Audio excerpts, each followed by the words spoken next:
everybody. It's been a very long time since I've recorded anything in reference to my left knee post TTO and MACI implant. So this is going to be a 9.5, we're almost to 10 months post surgery on that. And now I am, this is Sunday, so 5 days post right knee procedure. Same thing, we did the same thing on the right knee as we did on the left, and that was on Tuesday, January 16th, 2018. So the left knee was done April 4th, 2017, and now the right knee has been done 5 days ago. So this might be a little bit long. I'll try to keep it somewhat short, but I wanted to give you an update on my recovery for the left knee and then go into the differences that I've experienced so far with the second knee. So same surgery, different experience, so it's going to be might be helpful for other people. So on the left knee, recovery went, just to recap a little bit, it started out really slow because the CPM that they gave me the last time didn't actually adjust in degrees of flexion. So there was some miscommunication between the medical equipment provider and the doctor and the information of my husband and me, that the medical equipment people thought I was not supposed to go beyond 40 degrees ever for the whole 6 weeks I had the machine. But it was the initial, I can't go beyond 40 degrees until I progress in physical therapy is really how it was supposed to be. So as physical therapy progresses me beyond 40 degrees, then my machine should progress beyond 40 degrees. So, so you'll get it actually comes with a rehab manual. I was going to try to say rehabilitation, but it kind of came out funny. So you get a little rehab manual. It looks like this. And I got another one for the second procedure, and it actually has timelines. So it has different phases and timelines, and it'll go over what you should be expecting during those things. And it's significantly thick. So I mean, this is 35 pages, and it's kind of funny. I wonder if this one may not have it, but my other one had a pocket in it, and I'm not seeing it here. Oh, yep. It has a pocket. I don't know if I shared this previously, but the funny thing is that it has like a little instruction pamphlet on how to do the MACI, which I find really funny. So it's indications and usage and how to do the MACI procedure, and it's really kind of funny. So interesting. So you might get a kick out of that, like I did. It's kind of like putting together Legos. I don't know. Anyway, so I'll try not to ramble too much on this one. So that you'll get that with your surgery if you end up having the MACI. Now, again, I had the tibial tubercle osteotomy and the MACI, and I also found out they did a lateral release on both knees as well, because the TTO can only be moved, the tibia can only be moved over so far whenever they cut that bone to shift it.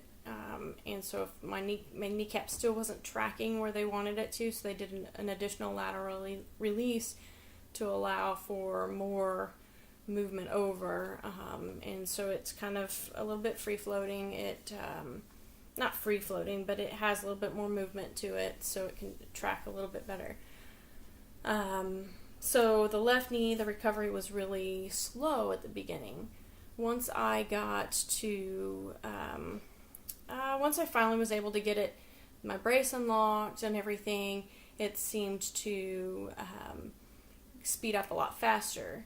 I started doing very light lower body workouts, probably around 6 months. Wasn't much, didn't really do a whole lot. And the most recent video I uploaded was just a compilation of some of the workouts that I did while I was still in the brace. Everything else was pretty much the same. Some things, like I started doing bench training. So some things were a little bit difficult when you're in a powerlifting bench press. In the powerlifting form, you actually put your feet as close back to you as you can. So you plant your feet. So that's a little bit difficult because you kind of have to drive your heels into the ground. So if you're into that, you're not going to be able to do that for a while. So any strength requirements. Also, they did the nerve block I previously mentioned in my original videos. Was they did the nerve block up in the femoral head area, and that caused me to have no feeling for a much longer period. So I lost a lot of muscle tone in that left quad. I still don't have it all back. I've got a little bit of the strength left. Of course, I've started running right before I had this knee. I was cleared to run in December, and I ran for about 3 weeks, took a PT test with the military the week before I went in for my right knee surgery. So the run wasn't pretty. It wasn't good at all. I barely passed, made it by like 5 seconds, but it was a pass because I continued to keep up with my push-ups and sit-ups and all that other stuff through my regular working out. It wasn't nearly as bad for that. So I'm extremely competitive, and I've got a lot of pride I have to swallow. So the score that I made was a lot lower than I normally would have made. But I passed the run. I was glad to have it over with and get it out of the way. And so now I'm current with the military for another 8 months or so. I'm supposed to do every 6 months. They give us 8 if we need to. But the last time I took a PT test, I don't think I recorded anything about it since then. I took one in August, I believe, and that was 5 months or so, 5.5 months post-surgery. And I did it on the bike. So we do it on a stationary bike, if that's what your restrictions say you can do. So I convinced my doctor to let me do it on the bike. Got it current, got it updated. And so now I have a new one for January. Kept up my cardio, or so I thought, using the stationary bike, the rower, and things like that. Unfortunately, running and doing a rower are nothing alike. I mean, you can beat yourself up on the cardio on the bike or the rower, but it's not going to be anything like running for real. So don't be like me and expect to do great cardio wise after not running for 9 months. So it's probably going to be as ugly as it was for me, but I was determined. It sucked, it hurt, it was cold, it was windy, the worst conditions you could almost think of to try to run a PT test for the first time in 9 months. Was pretty much it. It was like 33 degrees and 25 mile an hour winds, and I was pretty sure I was going to die. So anyway, so to keep going on the left, the scar has seemed to heal pretty good. I've got a friend locally that has an apothecary, that a coworker, his wife does it, that gave me some tree sap balm stuff, and so the scar looks pretty good. I'm going to try to stand up here and show you.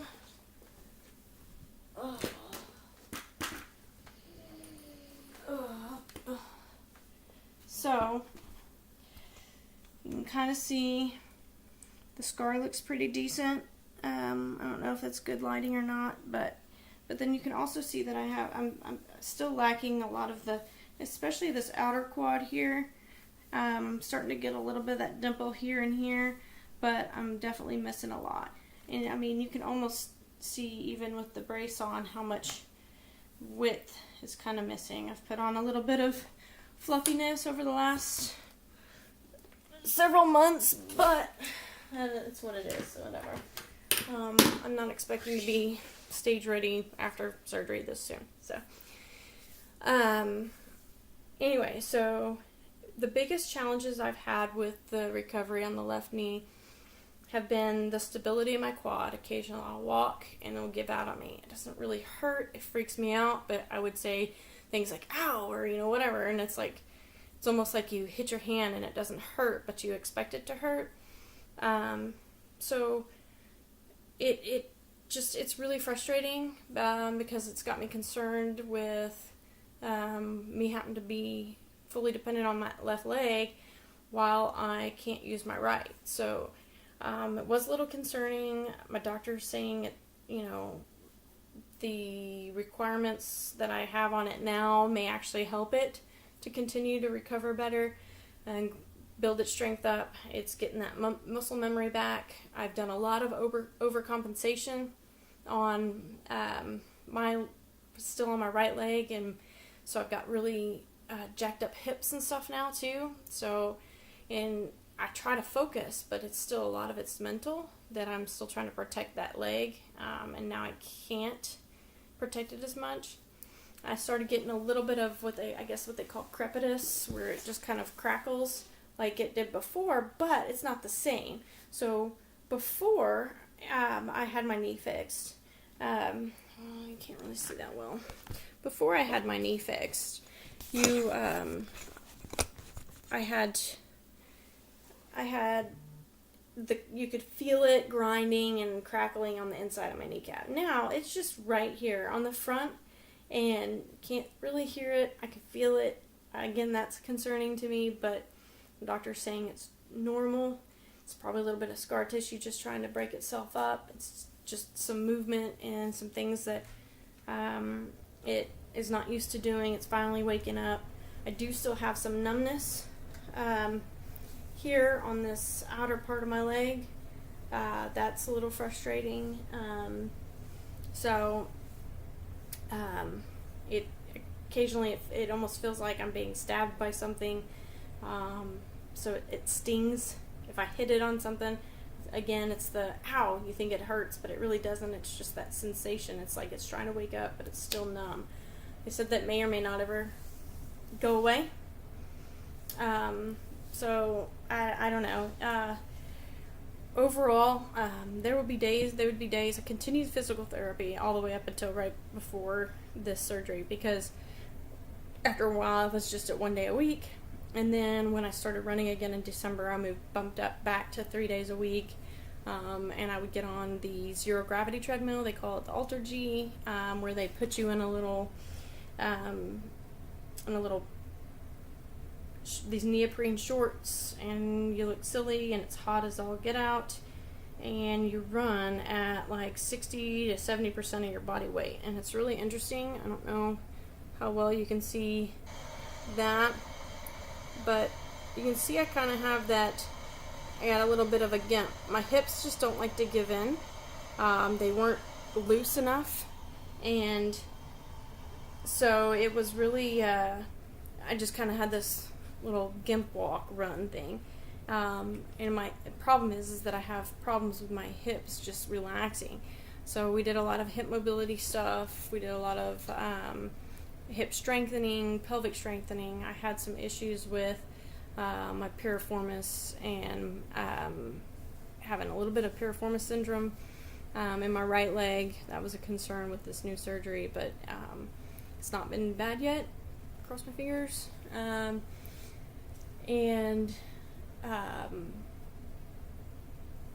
Hamstring tendonitis. I don't know if I ever mentioned that in any of my videos previously, but I had some hamstring tendonitis on the right side as well. Hopefully that doesn't return, but once I'm recovered on the right knee, that's when they can finally start looking at what's going on with my hips and my pelvis and all that other stuff. So that's been really fun. Let's see. What else on the left knee? Squatting, everything still hurt my right knee. Like everything I would do, I could still feel it in my right knee. The only problem with my left knee was just the strength and the stability. I didn't have pain with squatting. I didn't have pain with picking up heavy things. I didn't have pain necessarily with running. I had some discomfort at the beginning with running, but there was no pain like I have been experiencing. Because I continued to experience that with the right knee, I went ahead and chose to do the right knee as well. I'm 36 years old. The way my knees looked, the doctor said I'd be looking at total knee replacement if I didn't do something about it within 10 years, and I'm way too young for that.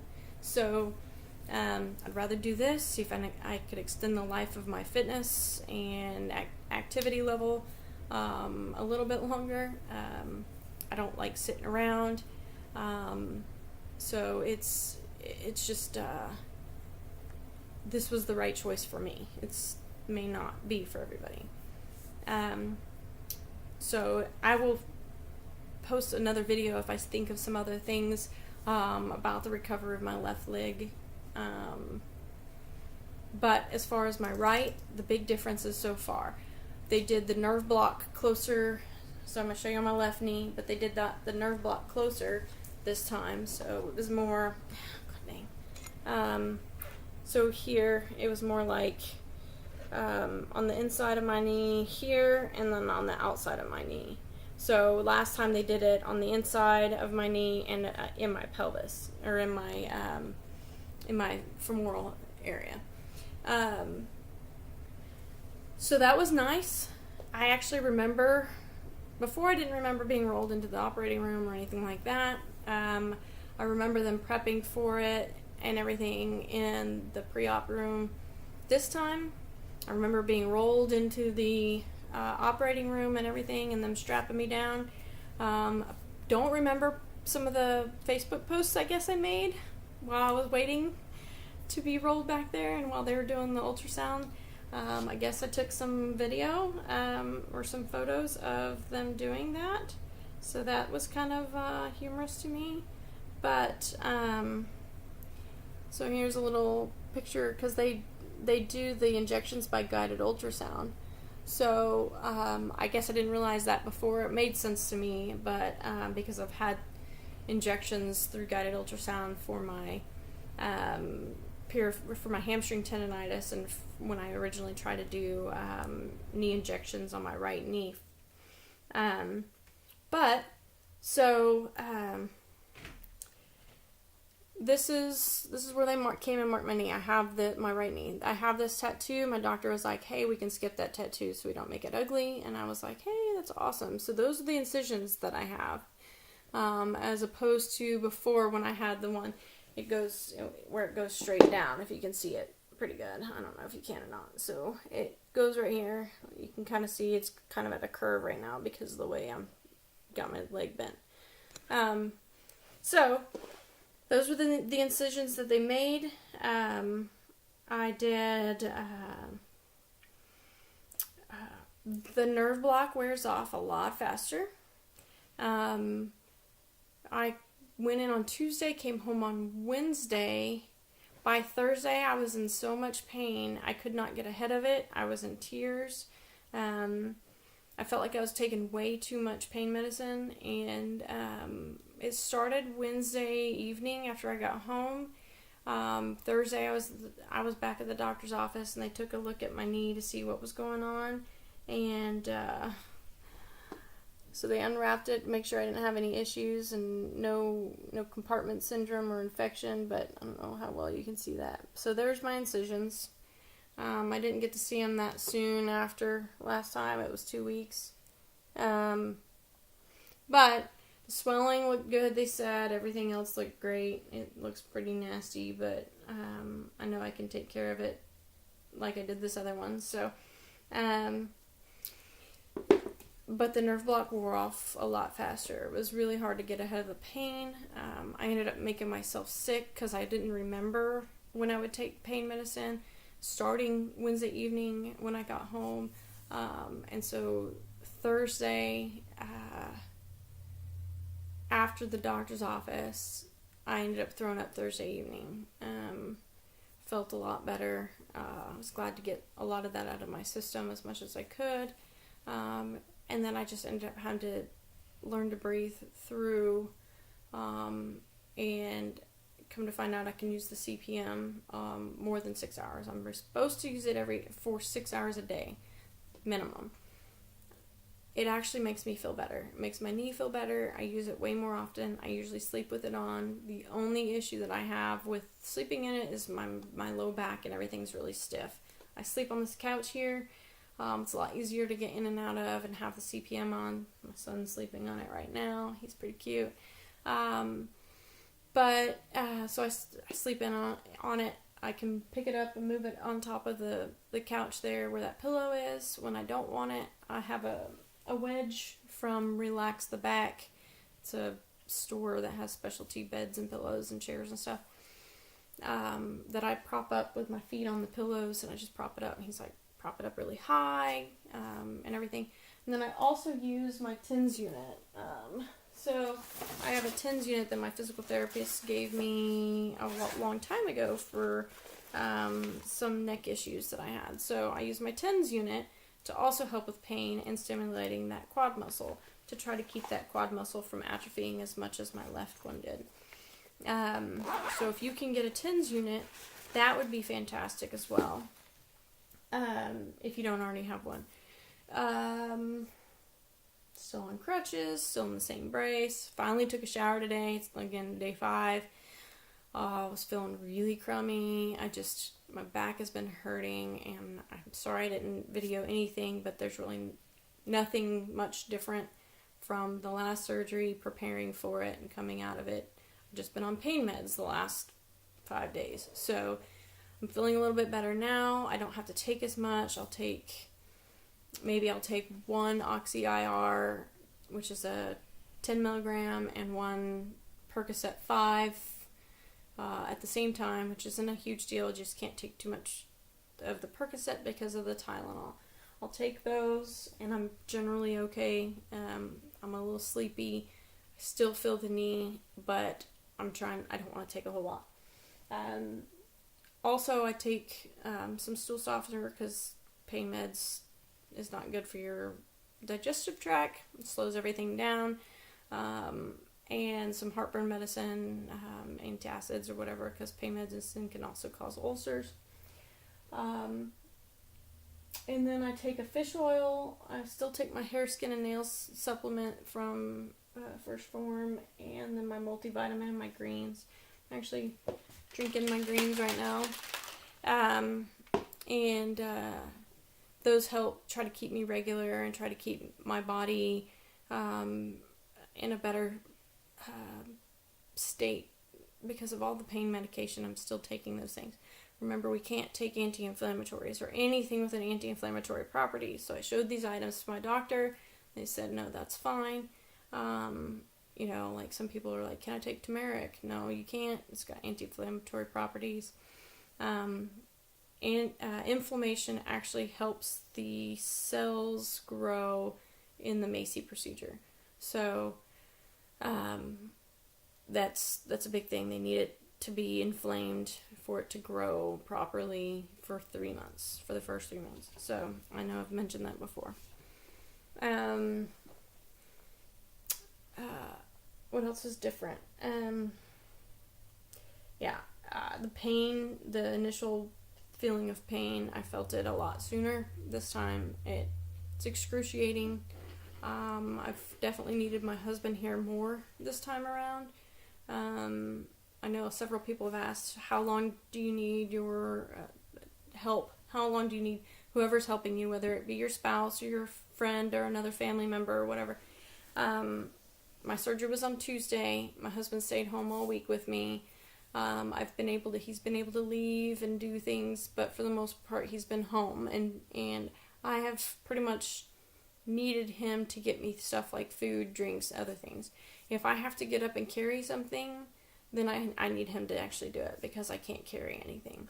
I'll slide on the floor. If I really need to do something and he's not around, I definitely need him to help with the kiddo. So if you're a single parent and you have to have this done, and your kid's not as self-sufficient as some, if they're young, you'll definitely need some help for a couple of weeks probably, because my little one likes to help, but unfortunately he also wants me to play with him, and I can't. I can sit down on the floor as long as I'm feeling fine, and I'll play with him a little bit there.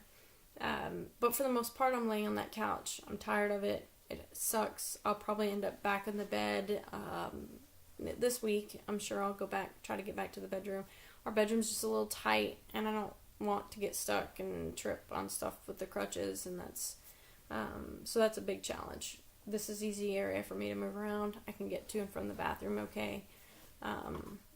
Again, the bathroom is going to the bathroom is a little bit difficult depending on what you're wearing, how long you wait. I've drank a little bit more this time around with water and the greens and coffee. I'm drinking coffee and stuff too. The biggest thing is I can prop my foot up on the bathtub where my toilet is. My bathtub's right in front, so I can prop my foot up on there. So doing the whole one-legged pistol squat thing generally is what happens.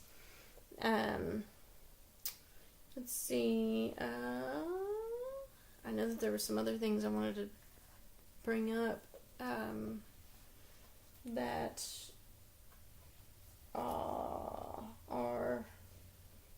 I think would be helpful. Again, the CPM. I got this ice machine this time. I don't know if you can see it. It's a little bit different. It's actually never have to refill it. It's fully regulated. They have alcohol in it, and it just constantly runs. There's no ice involved. It cools itself. That's kind of nice.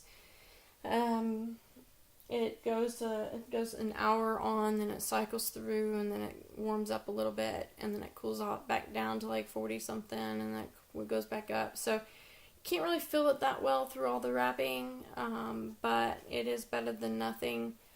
This time around, I also had to I put it away for the first 96 hours, 72 hours, whatever, till Friday, but I used it till this morning. That same machine has a left calf compressor, so you wrap it around your left calf or your opposite calf to prevent clots and embolisms or whatever. So it squeezes it, and kind of like your compression hose. I wore the compression hose until this morning as well on that left side. I still have it on the right. Of course, it's all wrapped up anyways. So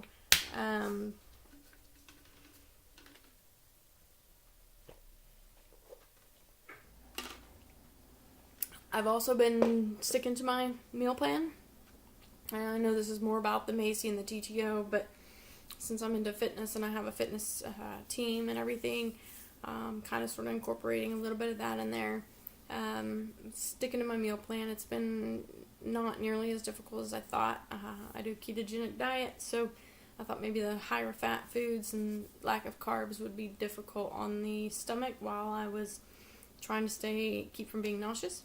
And it's actually not been terrible, minus the one time that I did get sick, but other than that, I've been fine. I got the Phenegrin gel this time around instead of the pills, and it's just a little syringe that you have to get at a compound pharmacy, and I just put it it's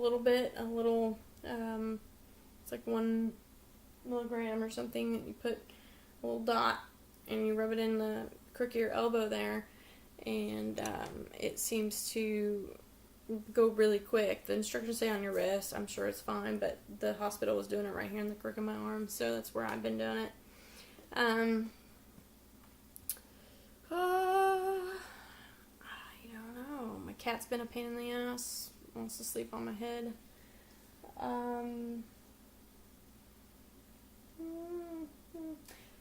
I mentioned the TENS unit already. Again, really great to get a shower today. It's nice. My husband's picking up food right now, so I got my kiddos sleeping. I thought I need to get on here and chat with you guys. I said this one was going to be kind of long.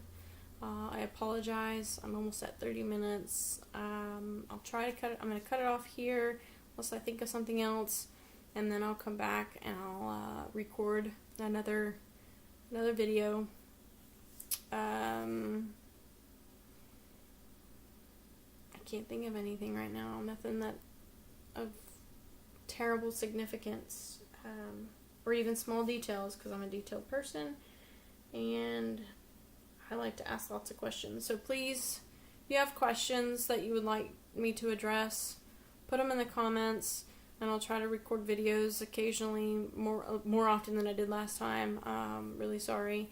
I'll also start recording. I'm gonna be recording some of the home workouts that I'm gonna do. So I've got some home equipment, bands, things like that. It's just gonna be upper body type stuff, things that I can do sitting down, some standing up or laying down or whatever. But so I'll have those videos intermixed with the surgery recovery videos as well. So just watch for the titles. If you're subscribed to me for the TTO MACI stuff, just watch for the titles. I'll preface all of them with TTO MACI number 2 or post-op, whatever. So it'll be evident what the video is going to be about. I think that's it. I don't really remember what all I was going to talk about. I should have wrote everything down, but I figured if I sat and thought about it, I wouldn't get around to doing this. So I just needed to do it, get her done. So anyways, I guess I will let you guys go. Again, questions, comments, anything that you want me to address, if I can answer them, I certainly will, and I'll try to answer them through videos in case other people have questions as well. So I'm going to do my best to try to keep up with these this time, at least for a while. So I'm home for 6 weeks, so this is week 1 down, so I'm home for 5 more weeks. I get a little stir crazy, so wanting to do something meaningful, wanting to do something productive, this will help me. So, and again, I'll be doing the workout videos. So, all right. Thank you guys for watching. Again, questions, comments, concerns. If you need doctor recommendations, Dr. Knudsen, great doctor. Bo, love his PA, is Bo Burton. So, yeah. Look me up on Facebook if you need to as well, and or on Instagram, and I can answer any questions if you need something immediate. Just shoot me an instant message. All right. Thank you.